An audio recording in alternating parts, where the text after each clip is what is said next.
I happen to be a lover of archery. But I don't like archery for killing things. I like it as a sport. But what I like most of all is to set an arrow free, like it were a bird.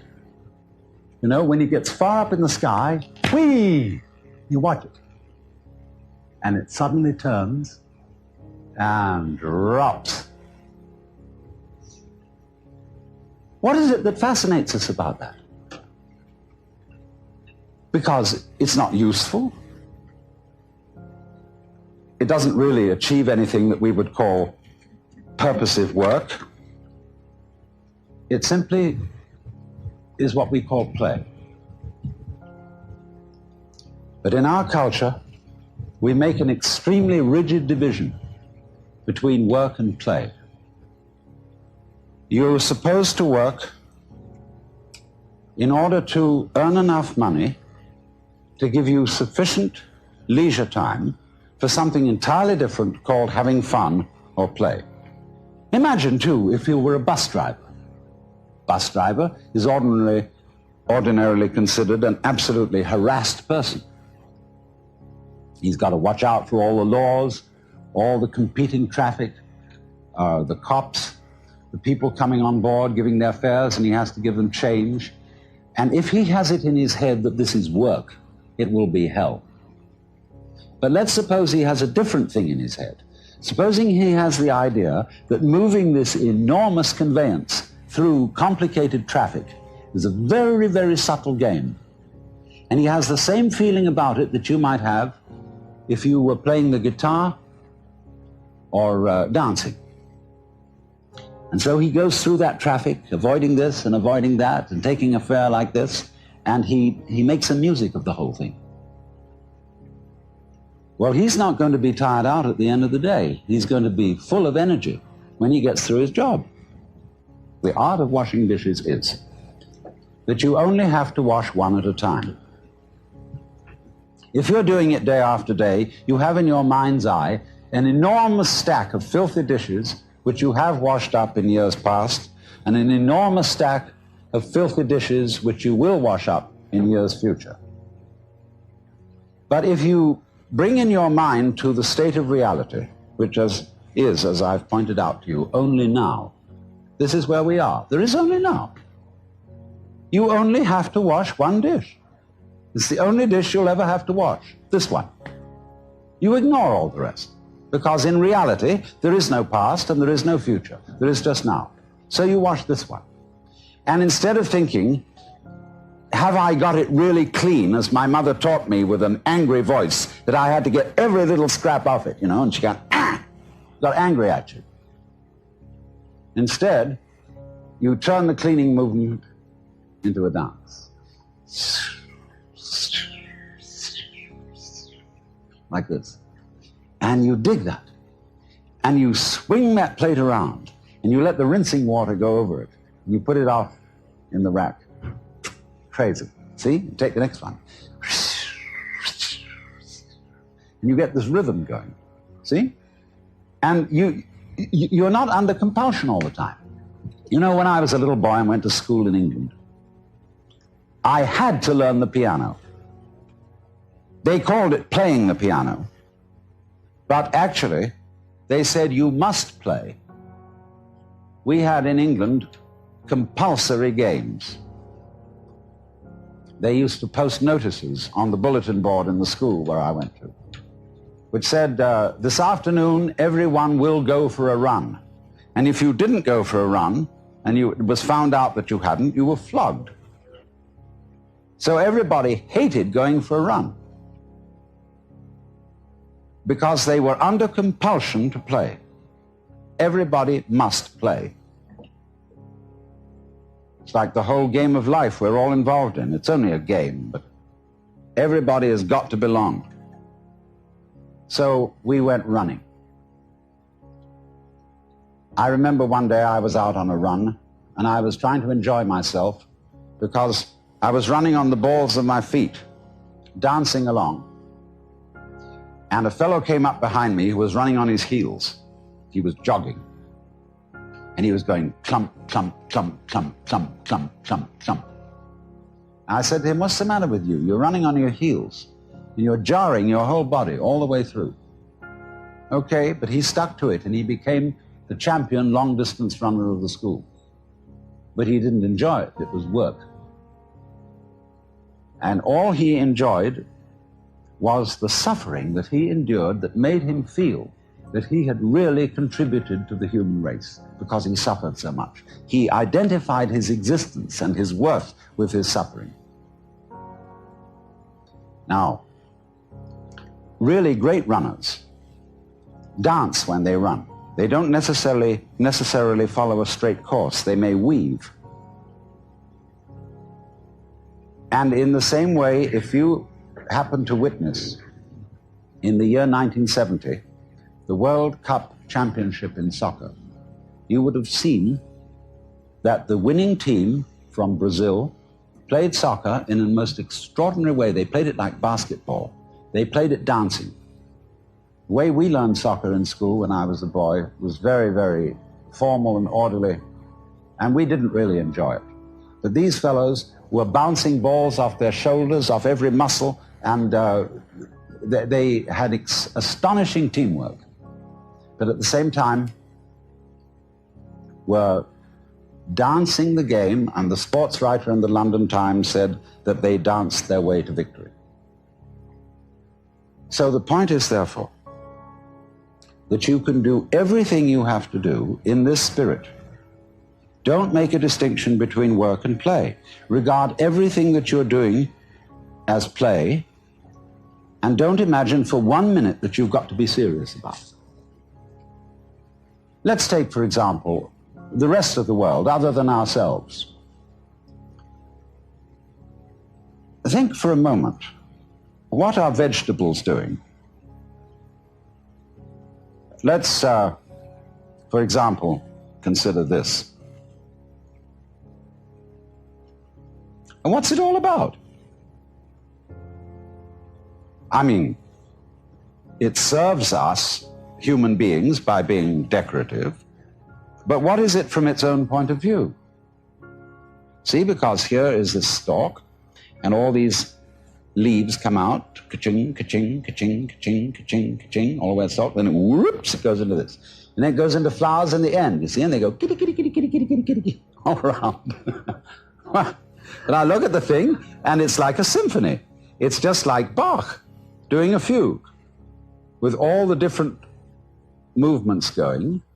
And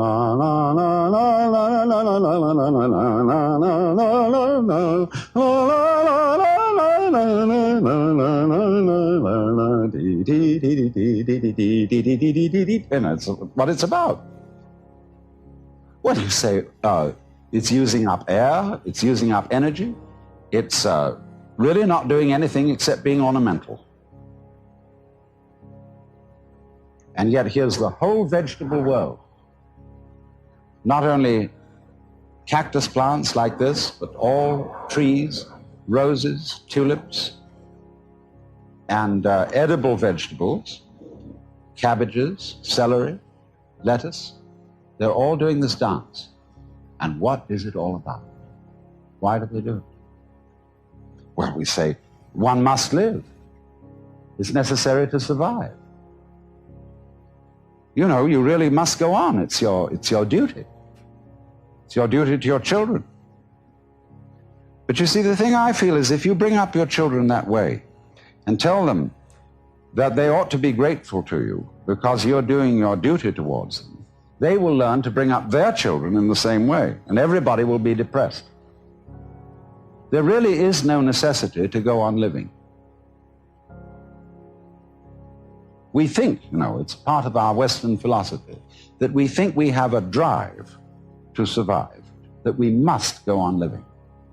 Because some big daddy said to us, you got to go on living, see? And you better make it or else. Well, I've already explained to you on this show that the fear of death is completely absurd. Because if you're dead, you've got nothing to worry about. So you'll be all right. So in the same way, you must not, no, I don't want to use that word, must not. Because I'm not trying to talk to you as an authority, I'm trying to talk to you as somebody who's opening your mind up, a helper, not a father figure. This thing here, this plant, I'm quite sure it doesn't say to itself, you ought to go on living. You've got an instinct to survive, which is something other than yourself and which you have to obey. See, I don't think of my own instincts as drives, which is the proper psychological term for them nowadays. I think of my instincts as myself. I don't say, excuse me, but I have an unfortunate desire to reproduce myself, and therefore I'm sexy, and would you please accommodate me? I don't say, excuse me, but I have to eat, and really it's absolutely necessary that I eat. I say, on the contrary, hooray, I am this desire to make love, and I am this desire to eat. It's not something else that pushes me around, it's me. Well, all right, but it doesn't have to go on. I don't feel so compelled that if it were to stop, well, if it were to stop, if I were to be killed, that would be another scene. That would be a different form of the dance. If I'm in pain, people say, don't scream, don't cry, because screaming or crying is a perfectly natural reaction to pain. When a baby is first born, they cut the umbilical cord and somebody smacks it on the bottom, and the baby, yeah, see? That's the first thing in the world. There is in Zen Buddhism a koan, which says that when the Buddha was born, he suddenly stood up and announced, above the heavens and below the heavens, I alone am the world-honored one. Well, everybody would say that was an extremely proud thing to say. So they give this to students of Buddhism as a problem. How could it be that the Buddha, as a little baby, was so proud as to make this pompous statement when he was born? And if you understand the problem correctly, you answer, see? Because that is the perfectly natural response to the painful event of being born into this world. But thereafter, we always say, baby, don't you cry. Shut up. We don't like to hear babies crying. Shut up. And therefore, we stamp out in human beings their natural release from the problem of pain. If you're in pain, cry. And if you can't do that, then pain is your problem. But if you can cry, and if you can let go in that way, pain is no problem. And if you get the shudders at death, the idea of death, the idea of not being here anymore, just get those shudders and dig them. Because the shuddering, isn't it curious? We sometimes say, you remember that song that said, I am not shivering cause I'm cold. I am not shivering cause I'm cold. I am not shivering cause I'm cold. I am just shivering with delight. You know, when we get the shivers of delight. So all these emotions that we have, the emotions of uptightness, dread, shivers, horrors, can be interpreted in other ways. But we interpret them in a negative way so long as we are under the sense that you absolutely must go on living. Now you see, living, like this plant, is something spontaneous.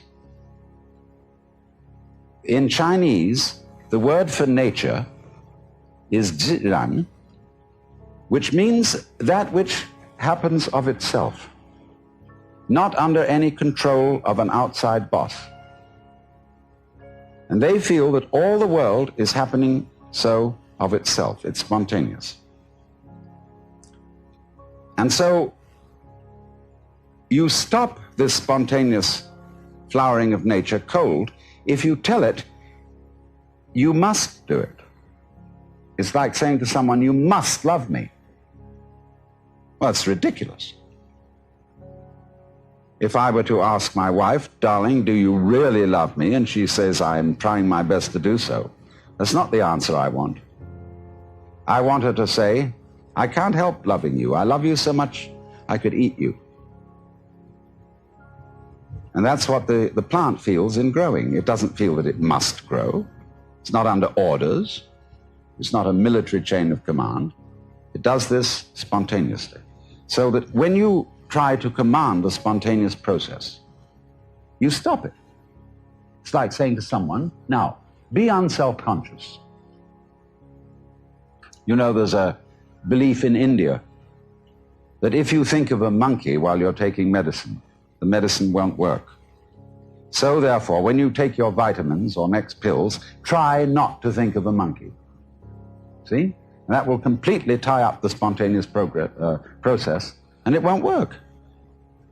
So all the things that we say to our children, like, well, you must have a bowel movement every day after breakfast.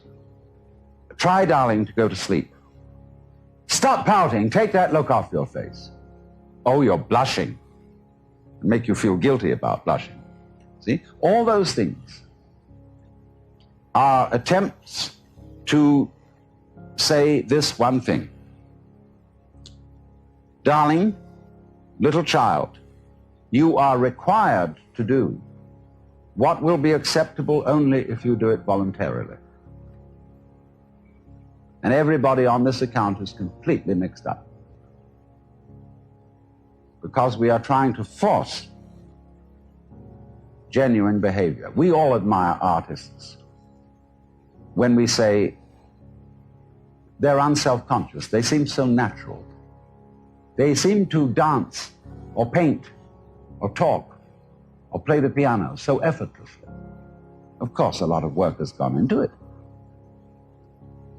But if you are a great artist, your so-called periods of practice, when you sit for hours and study your technique on the piano, you will not do that effectively unless it is a pleasure for you. You have to come to the point where going over it again and again is a dance. One of my friends is a great Hindu musician who has the most extraordinary technique in playing an instrument called the sarod. It's like an extremely sophisticated Hindu guitar. His name is Ali Akbar Khan, and he's generally acknowledged to be the leading master of Northern Indian music. He told me once that the comprehension of music is in understanding one note.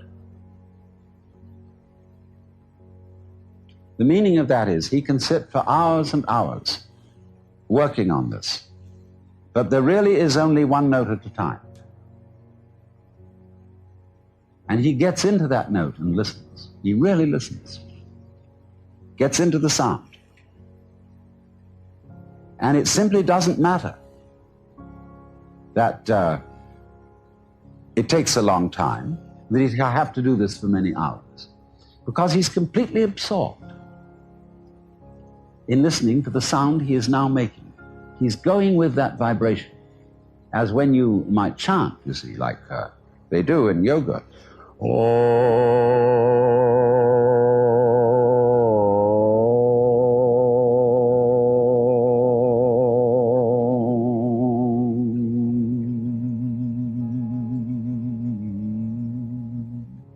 can keep that up for hours. And what is that?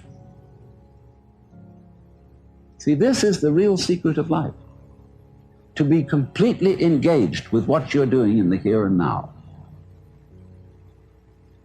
And instead of calling it work, realize that this is play. In Hindu philosophy, the whole creation is regarded as the Vishnu Leela. That means the play of Vishnu. Leela means dance or play, and from it we get our word lilt. They also, in Hindu philosophy, call the world an illusion. And in Latin, the root of the word illusion is ludere, to play. Because all this going on, the swinging of the ball, the pattern in which the flower goes, is just to swing. And if you take it seriously and say, are you doing anything useful? Useful for what? Useful to go on. But if you take that attitude to going on becomes a drag. Survival becomes a sweat, and it's not worth it.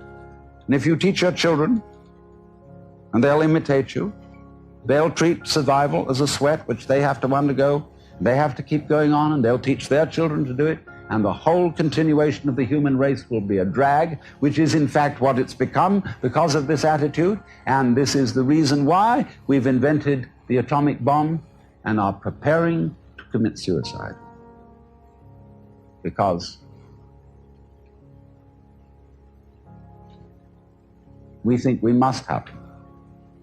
And to the degree that we think we must happen, we hate it and are going to bring it to an end and stop it. So I was about to say seriously, but I'm going to change my words and say sincerely suggest. You know, I'm not, in talking to you, I'm not preaching. I'm not actually serious, because I'm really with this rather than any kind of deep philosophy and so on. So I suggest to you sincerely, G.K. Chesterton once said that the angels fly because they take themselves lightly. How much more so then he, she who is Lord of the angels? The whole world is 3 for a penny, 3 for a pound, 'tis love that makes the world go round, or in the words of Dante, but my own wings were not for such a flight, except that, smiting through the mind of me, there came fulfillment in a flash of light, that my volition now and my desires were moved like wheel revolving evenly by love that moves the sun and starry fire.